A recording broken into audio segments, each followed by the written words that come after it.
जो ये बालक है, जो ये जीवात्मा तुम्हारा पुत्र बन के आई है, ये जीवात्मा आगे कभी इसका जन्म नहीं होगा। इस जीवात्मा का अंतिम जन्म है ये, ऐसा कहा। परंतु एक परेशानी है। बोले क्या? इसकी मृत्यु किसी नाग के डसने से होगी।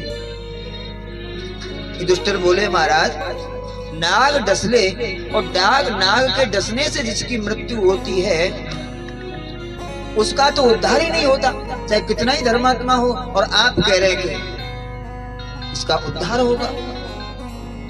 बोले हम कह रहे हैं सत्संगान मुक्त दुख संमोह्यात्मोत्सते बुधः, इसका उद्धार पक्का। तक्षकादात्मनो मृत्युम दुजपुत्रोपसर्जितात् प्रपत्यत उपसृत्य मुक्त संग पदम। एक बड़े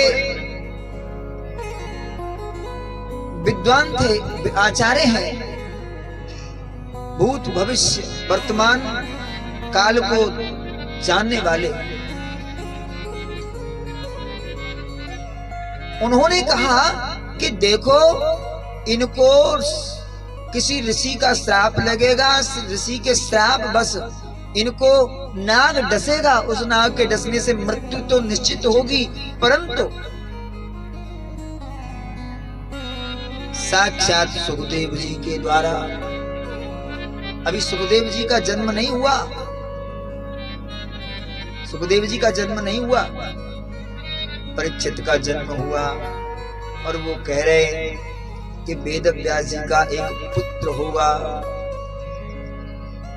और उस पुत्र का नाम सुखदेव होगा।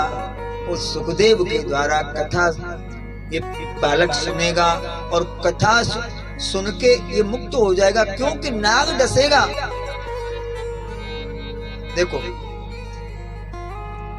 सांप के जहर से मृत्यु कम होती है, सांप के भय से मृत्यु ज्यादा होती है। ठीक है। अब नाग अचानक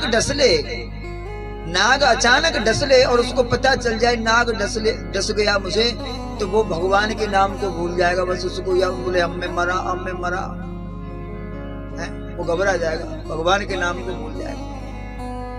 और जो सांप डस ले और वो उस सांप ने मैं डसा हूं उसको याद ही न करे और भगवान की चर्चा करता रहे, भगवान की कथा में ध्यान दे और भगवान के भजन में लग जाए, तो उसकी मुक्ति होने से कोई नहीं रोक सकता।